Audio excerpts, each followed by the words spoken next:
معزز سامعین کرام، آپ جانتے ہیں کہ نئے سال کا آغاز یعنی سن 1445 ہجری کا آغاز اسلامی نئے سال کا آغاز ہونے جا رہا ہے۔ میں ایک سوال آپ سے پوچھنا چاہتا ہوں کہ کیا آپ کے دل و دماغ کے اندر نیا سال کیسے گزارا جائے، آنے والا سال کیسے گزارا جائے، اس کے حوالے سے کچھ منصوبہ بندی، کچھ سوچ، کچھ فکریں اور کچھ پلان آپ کے دل و دماغ میں ہے یا نہیں؟ اور اگر میں یہ کہوں تو غلط نہ ہوگا کہ 99% مسلمانوں کے دل و دماغ کے اندر صرف ماہ محرم کیسے گزارا جائے اس کا پلان تو ہوگا، لیکن سال پورا کیسے گزارا جائے اس کے حوالے سے کوئی پلان نہیں ہوگا۔ اللہ کا شکر ہے کہ ماہ محرم شریف کا چاند دیکھنے کے بعد مسلمان کم و بیش یاد امام حسین رضی اللہ تعالیٰ عنہ میں 10 دنوں تک کسی حد تک گناہ سے بچنے کی کوشش کرتا ہے اور سوچتا ہے کہ تاجدار کربلا امام علی مقام علی جدہ وعلیہ الصلاۃ والسلام نے ماہ محرم شریف کی 10ویں تاریخ کو اپنا پورا گھر بار، بچے، یہ سب کچھ قربان کر کے دین اسلام کی آبیاری فرمائی اور دین اسلام ہم تک پہنچایا۔ تو جس طریقے سے امام حسین رضی اللہ تعالیٰ عنہ نے شہادت کا جام نوش فرما کر دین اسلام کی صحیح تصویر ہمارے سامنے رکھی، اگر ہم اس دین اسلام کے خلاف ماہ محرم الحرام کے اندر ابتدائی 10 دنوں میں گناہ کریں گے تو امام حسین ہم سے ناراض ہو جائیں گے۔ تو میں ایک سوال آپ سے پوچھنا چاہتا ہوں کہ کیا تاجدار کربلا کا پیغام صرف 10 دنوں تک کے لیے ہے؟ نہیں، امام علی مقام علی جدہ وعلیہ الصلاۃ والسلام کا پیغام قیامت تک کے لیے ہے، اور مسلمانوں کی ذمہ داری یہ بن جاتی ہے کہ مسلمان اپنے گزشتہ سال کا پورا احتساب کرے کہ سن 1444 ہجری اس نے کس طریقے سے گزاری، کیا عبادت کے اندر بہتری آئی، کیا علم کے سلسلے میں اس نے پیش رفت کی، کیا معاشی اعتبار سے خوشحالی کی طرف اس نے قدم بڑھائے، کیا آوارگی اور فحاشی سے اس نے توبہ کر کے اپنے دامن کو گناہوں سے بچانے کی کوشش کی، کیا امت مسلمہ کی ترقی کے سلسلے میں اس نے کوئی قدم اٹھایا، کیا ملکی ترقی کے سلسلے میں اس نے کوئی سٹیپ اٹھایا؟ تو میں یہ سمجھتا ہوں کہ ہمارے پاس نہ احتساب کا وقت ہے نہ منصوبہ بندی کا وقت ہے، لیکن میں نے یہ چاہا کہ آج نئے سال کے آغاز سے پہلے میں کچھ باتیں آپ کی سماعتوں کے حوالے کر دوں، شاید کہ آپ کچھ منصوبہ بنا سکیں، اسے تحریری شکل دے کر اس کو اپنی زندگی کے اندر نافذ کرنے کی کوشش کر سکیں۔ آئیے ہم نئے سال کے آغاز سے پہلے اپنے آپ کو ان چیزوں کے لیے تیار کر لیں، شاید کہ نیت کے مطابق اللہ عز و جل ہمیں اگر عمل کی توفیق عطا فرمائے گا تو انشاءاللہ العظیم اس عمل کے ثمرات ہمیں اللہ عز و جل دونوں جہاں میں عطا فرمائے گا۔ سب سے پہلے آپ دیکھیں ماہ محرم شریف کے حوالے سے کیا فرمان ہے قرآن مقدس کا۔ تو اللہ عز و جل نے ارشاد فرمایا، ان عدت الشہور عند اللہ 12 شہرا فی کتاب اللہ یوم خلق السماوات والارض منها 4 حرم ذالک الدین القیم فلا تظلموا فیہن انفسکم۔ بے شک مہینوں کی گنتی اللہ کے نزدیک 12 مہینے ہیں اللہ کی کتاب میں، جب سے اس نے آسمان و زمین بنائے، اور ان میں سے 4 حرمت والے مہینے ہیں، 4 مہینوں کو اللہ نے حرمت عطا فرمائی۔ اب آپ اس چیز کو اچھی طریقے سے ذہن میں رکھیں کہ ان 4 مہینوں کا احترام کرنا، ان 4 مہینوں کے اندر اپنے آپ کو کیا چیز سے روکنا ہے، اس کے حوالے سے بھی قرآن مقدس میں رب نے فرمایا فَلَا تَظْلِمُوا فِيهِنَّ أَنفُسَكُمْ، تم اپنی جان پر ان 4 مہینوں میں ظلم نہ کرو۔ یعنی اپنے آپ کو گناہوں کے اندر گرفتار نہ کرو، اللہ کی نافرمانی کی طرف نہ لے جاؤ، اللہ کے ارشاد کے خلاف کوئی عمل نہ کرو، اس کے پیارے حبیب صلی اللہ علیہ وسلم کے فرمان کے خلاف کوئی عمل نہ کرو، اپنی جان پر ظلم کرنے سے ان 4 مہینوں میں بچو۔ وہ 4 مہینے کون سے ہیں؟ تو پہلا مہینہ اسلامی مہینے کے اعتبار سے اسلامی سال کا پہلا مہینہ یعنی ماہ محرم الحرام، اور اسی طریقے سے اسلامی سال کے آخری 2 مہینے ذی قعدہ، ذی الحج اور اس کے بعد محرم، یہ تینوں مہینے متصل ہیں۔ ذی قعدہ، ذی الحج اور محرم، یہ 3 مہینے حرمت والے ہیں، اور اسی کے ساتھ ماہ رجب المرجب، یہ بھی حرمت والا مہینہ ہے۔ ان 3 مہینوں کے اندر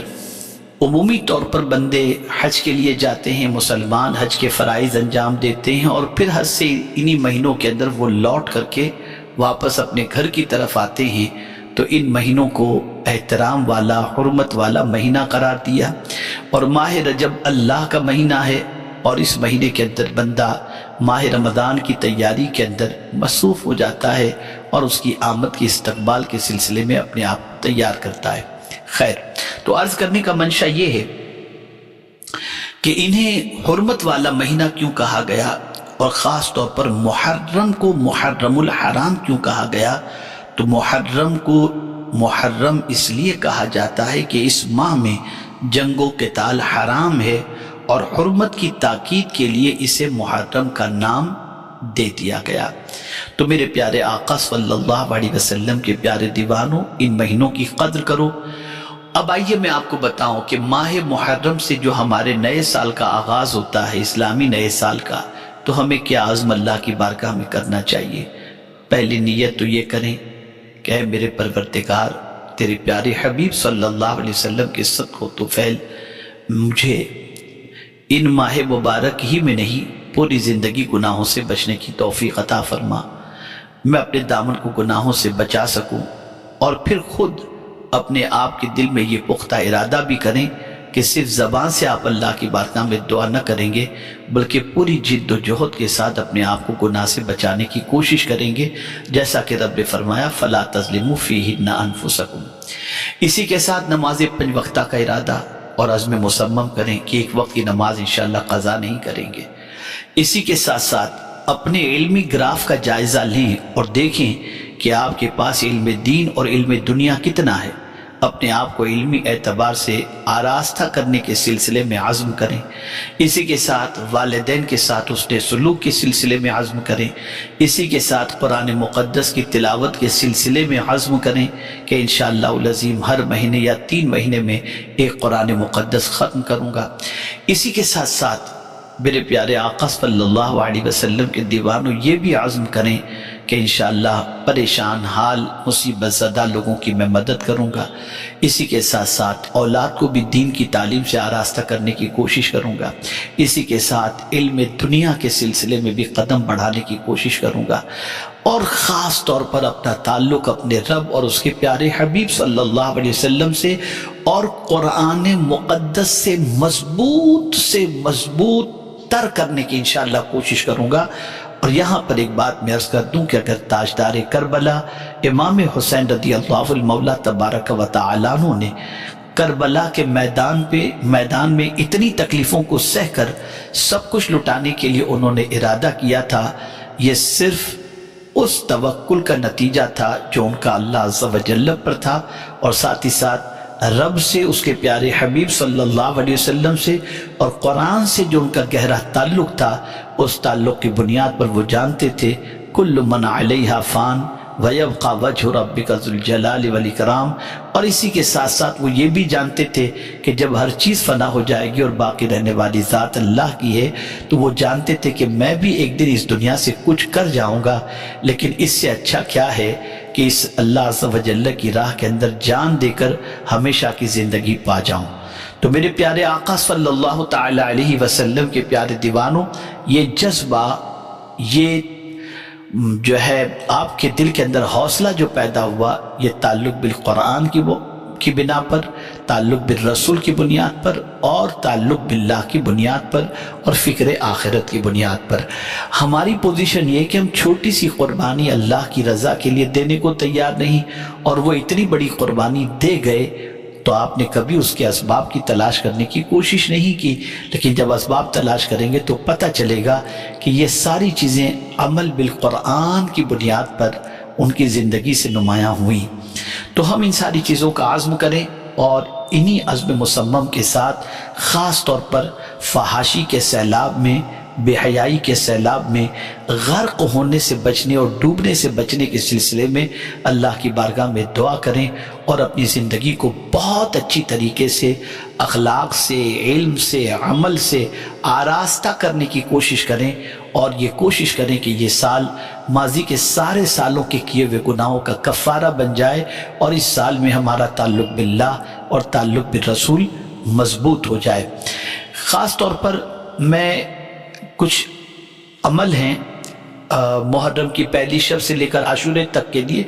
تو میں ان اعمال کو آپ کی سماعتوں کے حوالے کر دوں، ممکن ہو تو اسے بھی کرنے کی کوشش کریں۔ فرمایا گیا جو شخص محرم کی پہلی شب سے شب عاشورہ تک روزانہ بعد نماز عشاء کلمہ توحید 100 مرتبہ پڑھے تو یہ پڑھنا اس کا گناہوں کو بخشوانے کے لیے بہت افضل ہے۔ اللہ عز و جل کلمہ توحید کے پڑھنے کی بنیاد پر انشاءاللہ گناہوں کو معاف فرما دے گا۔ اسی طریقے سے جو شخص محرم کی پہلی رات سے شب عاشورہ تک عشاء کی نماز کے بعد اول و آخر درود شریف کے ساتھ 100 مرتبہ یہ دعا پڑھے تو یہ دعا پڑھنا اس کے لیے افضل ہے۔ بسم اللہ الرحمن الرحیم، اللہم لا مانع لما اعطیت ولا معطی لما منعت